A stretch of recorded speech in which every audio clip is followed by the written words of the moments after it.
Sebastian, how you doing? I'm doing good, Felipe. Thank you for having me. Thank you. We're so excited to have your film at our first ever Coconut Grove Film Festival. Um, I think first I should say that we are not related at all. So the fact that we're both Felipe Torres and Sebastian Torres, it's a pure coincidence. We might. We might. And by the way, something that's super cool about your film, I mean, it's so different than anything else joining us at our programming this year, is that it's about the colonial conquest days.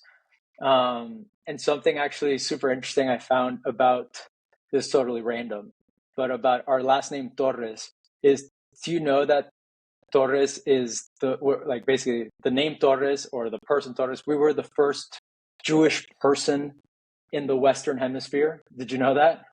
I didn't know that. Yeah. So basically, when Columbus comes over, he needed a translator because he thought he was going to like the Arab world and that part of the world, and so he needed someone who could speak some English. Arabic and some Hebrew and some of those languages. So he gets this Jewish translator to come on board, and so Torres was the very first Jewish person in the Western Hemisphere, and there's actually a statue of our great great great great great ancestor in the Dominican Republic. Oh wow. I've been in Dominican Republic, but I didn't saw the statue. Yeah, I haven't seen it either. I just I don't know how, when I was just Googling the Torres last name, that I found kind of like a tidbit into that. Loved your movie, man. Absolutely loved it. I thought the filmmaking was insane. And I want to talk about it a little bit about everything. I really want to talk about the technical aspects of it because I think it was such an achievement. But first of all, just like what led you to tell this story? Because it's so specific. I think like, most people don't think, let me go tell a story that took place, 600 years ago.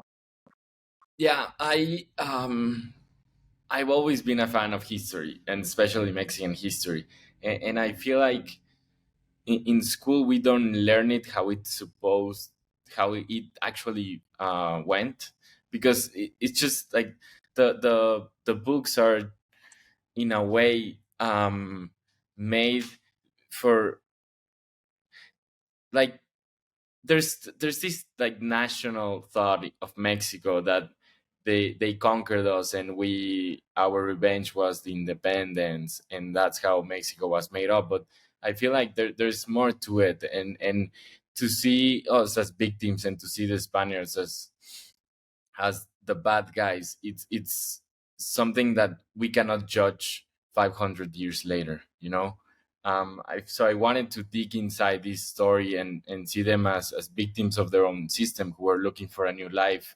And bad things happen, and yes, killings happen, and this mixture of cultures happen. But in a way, for me, it's a rebirth of a new nation, and the nation that we already know, which is Mexico. So it has good things, bad things, but for me, it was to be a window to that past, and be able to have a different point of view of how this mixture came along. I mean, I think that's so interesting. I think about that all the time, especially now in 2023, 2024, where there's all this conversation about like colonizer versus colonized. And, being Latin American, I mean, we have both of us in us. Yeah, exactly. I feel like we are a part of history, and that doesn't make us bad or good. It's just, I guess, what we must focus right now is on the present and the things that we can do right now, because the past, I mean, the past is the past. So Exactly. it I mean, it's useful to look back and see what we've done, only to change the future. Agreed. I mean, even when watching your film, I don't know, what do you think? Like, did you have a lead character? Because of course, we're following the priest's emotions and how he's taking everything in. But like, yeah, I guess obviously there are some darker characters, but do you think you had a good side versus bad side in your story? I don't think so. I think we had like a gray side. like between black and white, and people motives just were their own, and we, because we see it with the Visconde, like he was just looking for gold, and he was kind of like the good guy with the priests that were making these like uplifting with the soldiers. So yeah, I guess there wasn't any good side, not even the priest, because like the priest is they came to put their religion on, and it's something that they wanted to kind of like create this world without Impose. Yeah. and impose. Yeah. Yeah. I mean, I think that's what makes your movie so interesting. Like you said, the gray. That's where the movie lives, and then you just shot it in such a way where it's gripping. Let's talk a little bit about the technical aspects, because man, it felt like you had a Hollywood budget at points. I mean, when I see the camera drifting through the river. So let's talk about that shot, for example. You have so many shots that are awesome. I mean, it's easy to talk about the first shot of the film. It really kind of reminded me of Scorsese's latest movie, the Fire at Night shot. But let's talk about the shot where the camera is drifting in the river, kind of following the guy who's being taken by the water. How did you accomplish that? The river day, because we split for days, and there was this day that was the river and the cave, and for us we were frightened, like we knew it was the hardest day, but in the end it was the easiest one. Like for some reason the weather was just perfect, and we were able to put the camera in the river, because the river, we did the scout like 3 months before shooting, and we knew it was going to change. Like they say, okay, it's going to rain and it might go up, it might go down, so we don't exactly know how it's going to change. And a week before we were going to be shooting, the river was brown, full of just like rough water going in and Oof. out. So we were like, okay, let's just hope for the best, and yeah, let's do it. So that day, I guess everything worked out fine, and we, so the river shot, we planned it before with some security river guys, and we did the traces. I jumped myself through the river, and it was just amazing. But for the actor to make it, we had to make it less risky. So we adapt the kind of like the space where he was gonna jump into the river, and if you look at from outside, it doesn't look so dangerous, but the camera helped a lot, and how the movement, how he's moving, so it looks even more dangerous on camera than what it was from I mean, outside. but what was so like what it felt so expensive was how stable that camera looked on the water. Like, was it just uh, like someone like your operator holding it in the water, drifting as well with some sort of stabilized underwater head? I'm sure it was definitely super heavy. The water has a stabilization itself, because if you plant the True. camera, he's kind of like just moving it in the water. Even though it's in a crazy river that looks Yeah. like Yeah, so we had one guy with a jacket, a safety jacket, and he was just behind the actor. So it was kind of like first the actor went in, and then the camera. But we had some extras that went um, first. yeah. So yeah, I think we did it like Um, 4 times, and they were so happy to make it. Like, yeah, let's do it again, and we just went through it, and I think I love how brave those shots were. I mean, also like the shot of the boat towards the end of the movie approaching shore. we It tied the was re- camera. it was reminiscent to Saving Private Ryan. That arrival, it really I felt I was with the men. Yeah, we wanted to make that feeling, and we tied the camera to the boat, and even though it's the shore, the waves were like moving and moving, so we had a lot of people supporting and grabbing the boat, and yeah, we I really wanted that shot. Like I remember having my producers were like, we're out of time, like what should we do? And I was like, let's just wait a little bit for the sun to be on point, and yeah, just make it. How many days did you shoot it in? So we shot it in 6 days. Amazing, man. Like honestly, like what an amazing job. I'm sure the prep was insane, both on costumes department, makeup, everything was just so on point. Um, and just going back again to the story, um, I understand why you want to make it. I think it's a genius uh, to explore gut instinct to explore the story. How did you develop the script? So the first instance, we wanted to have someone with moral problems in the expedition. So at the beginning was a soldier. But then, with the imposition of the faith and all the things that came along, we thought it was more interesting to be the point of view of a priest. So I co-wrote this short with Edgar Cortés, and we spent like 3 months writing it to have kind of like the first base of the script, and then we went on scouting to feel like the characters, to be there in the environment, to be where they were gonna be, um, telling Was this it story. is it a very remote part of Mexico, or are we talking like, if you look to the right, there's a huge hotel? So it's a little bit of both, but the most interesting part is that the beach scene where we shot it, it's the actual beach where they came, the Spaniards. Wow, So that's for us, amazing. we're extremely mystical to be shooting there. And in Veracruz, it's far east. It's all the route that they made to Tenochtitlan, which is Mexico City.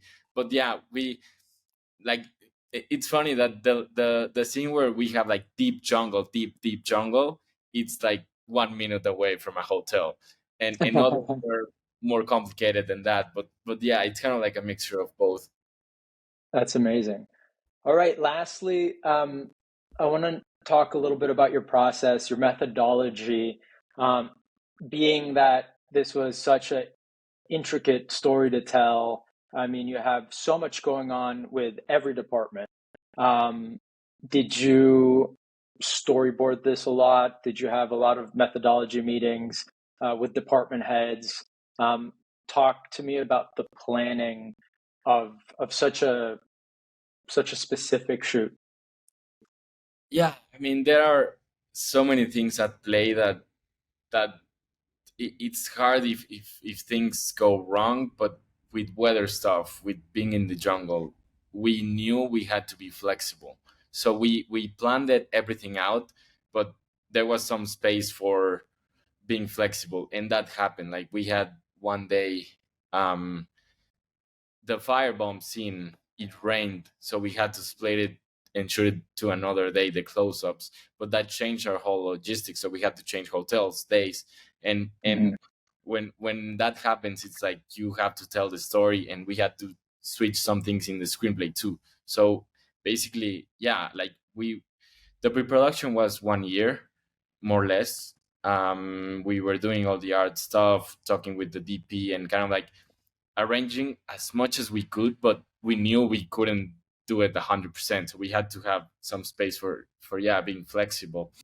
And tell me about like the type of movies and stories that you're working on now, what you want to do moving forward.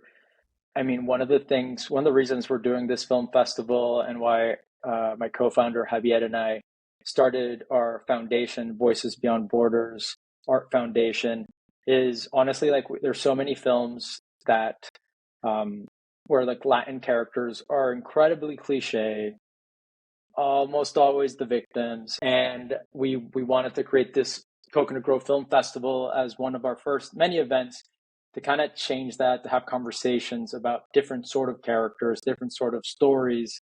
And I mean, I think your movie is a perfect example of just like a Hollywood commercial feeling, just an exciting movie.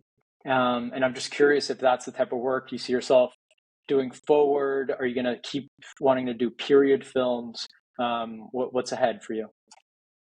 I love history. Yeah, I would love to keep doing period pieces, but I'm open also to explore more stories that are contemporary. But I like stories that I like to look at the past and see the dark sides of humans, and how we've look at the stories there, and how the people and why they made it. And yeah, I'm working right now on the feature version of Los Hijos de Dios, which is the short that I'm presenting at the festival. And but I'm also working, so there's this crazy idea that I've been working on, which I really love, and it basically englobes many indigenous cultures from all over the world when the world fairs took place in the States. I don't know if you know something about that, but I mean, I love the idea of world fairs. I mean, I know that there is the famous one in Chicago. It's called like White City, I believe. I mean, I think there's a novel like about Devil in the White City that was about. I just love the idea of that back in the day, the world needed these fairs because we didn't have the internet, we didn't have phones, so we had to all meet up together. And I've always been fascinated about that.